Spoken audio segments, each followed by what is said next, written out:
আসসালামু আলাইকুম এভরিওয়ান, কি অবস্থা সবার? কেমন আছেন সবাই? আই হোপ সবাই ভালো আছেন। তো ফাইনালি একটু একটু করে ঈদ প্রিপারেশন করা স্টার্ট করে দিলাম আর আপনাদের সাথে আমার ঈদ প্রিপারেশনটা শেয়ার করছি। তো অ্যাজ অলওয়েজ প্রথমেই যে কোনো প্রিপারেশন মানে যে কোনো অকেশন যেখানে অনেক বেশি রান্নাবান্না হয় সেটার প্রিপারেশনের ফার্স্ট স্টেপ হচ্ছে গিয়ে মশলা প্রিপেয়ার করা।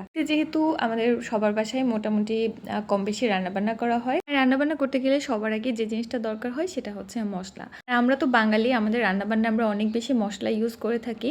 তো মশলা রেডি করা থাকলে আমার মনে হয় যে মানে আমার একটু শান্তি লাগে আর কি।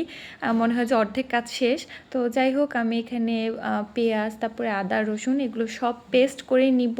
নর্মালি পেঁয়াজ বাটা আমার খুব একটা খাওয়া হয় না, বাট ঈদে যদি কোনো রেসিপি করা হয় সেখানে যদি পেঁয়াজ বাটা লাগে, এই জন্য আমি আগে থেকে রেডি করে রাখবো।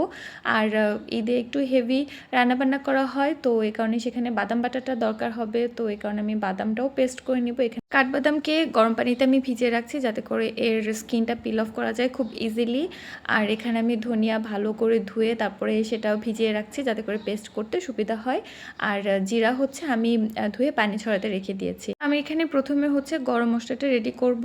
ঈদের ম্যাক্সিমাম রেসিপিতে এটাও আমার দরকার হবে। তো আমি খুব বেসিক একটা গরম মশলা করছি, এক্সট্রা কোনো কিছু এখানে অ্যাড করছি না। জাস্ট তেজপাতা, দারচিনি, এলাচ আর অল্প কয়েকটা গোলমরিচ আর হচ্ছে লং, এগুলোকে আমি হালকা একটু টেলে নিচ্ছি বললে ভুল হবে, আসলে এটা আমি জাস্ট একটু গরম করে নিচ্ছি যাতে করে আমার এটা গ্রাইন্ড করতে সুবিধা হয় এই জন্য। তো আমি পেস্ট করার জন্য সব কিছু মোটামুটি রেডি করে নিয়েছি। এখন জাস্ট আমি একটা একটা করে পেস্ট করে নিব।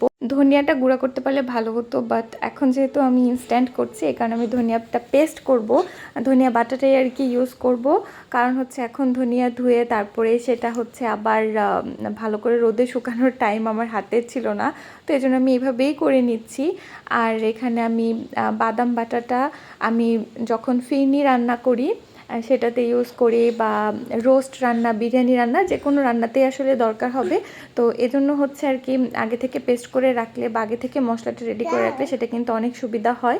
আর এখানে আমি পেঁয়াজ বেরেস্তাও করে নিচ্ছি, বাট আমার ফার্স্ট ব্যাচ যেটা পেঁয়াজ বেরেস্তা সেটা একটু বেশি ডার্ক হয়ে গিয়েছে। আসলে এত কিছু করতে গেলে একটা না একটা হচ্ছে একটু উল্টাপাল্টা হবেই, বাট ফর্চুনেটলি সেটা তিতা লাগে নাই, মানে খাওয়া যাচ্ছে। কালারটা একটু বেশি ডার্ক হয়ে গিয়েছে আর কি। যাই হোক, তারপরে তো হচ্ছে ক্লিনিংয়ের কাজটা সবার আগে আসে, তো ফ্রিজটাকে ক্লিন করে নিয়েছি। এবার আলহামদুলিল্লাহ আমার ক্লিনিং নিয়ে খুব বেশি প্যারা নেই, আমি একজন হেল্পিং হ্যান্ড পেয়েছি। তো উনি আর কি টুকটাক একটা একটা করে ক্লিন করে দিচ্ছে। একসাথে পুরো ঘরটা আসলে ক্লিন করাচ্ছি না আমি, কারণ উনি রোজা রেখে পুরো একসাথে পুরো ঘরের কাজ করাটা আসলে একটু বেশি টাফ হয়ে যায়। তো এই কারণে প্রতিদিন টুকটাক করে আমাকে ক্লিন করে দিচ্ছে। তার ভিতরে হচ্ছে ডিম দেখে আপনারা কনফিউজড হবেন না, আসলে এটা বাসা থেকে নিয়ে এসেছিল আম্মু তানবিনের জন্য। তো এভাবেই নিয়ে আসছে যাতে করে না ভেঙে যায় আর কি। তো আমি একটা ওইভাবেই হচ্ছে খেয়ে ফেলেছি এখান থেকে নিয়ে। আর এটা হচ্ছে মানে এই বক্সটা রয়ে গিয়েছিল, তো এটা এখন ভালো করে ধুয়ে তারপরে হচ্ছে ফ্রিজে রেখে দিলাম। আজকে অনেক কাজ করা হয়েছে, তো এই কারণে আমি খুবই ঝটপট একটা ডিনার বানিয়ে নিচ্ছি। আর এটা আমি হচ্ছে একটা মানে স্যুপ নুডলস করব আর কি বেসিক্যালি।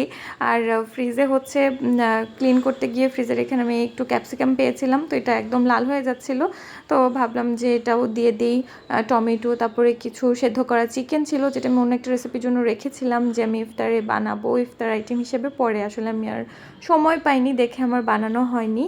তো যাই হোক, আমি ঝটপট হচ্ছে এটা বানিয়ে নিচ্ছিলাম। তো এই ছিল আমার টুকটাক ঈদ প্রিপারেশন। আই হোপ আপনাদের কাছে ভিডিওটা ভালো লেগেছে। যদি ভালো লাগে তাহলে কমেন্ট করতে আর পেজটাকে ফলো দিতে অবশ্যই ভুলবেন না। অনেক ভালো থাকবেন আর সবাইকে অ্যাডভান্স ঈদ মোবারক।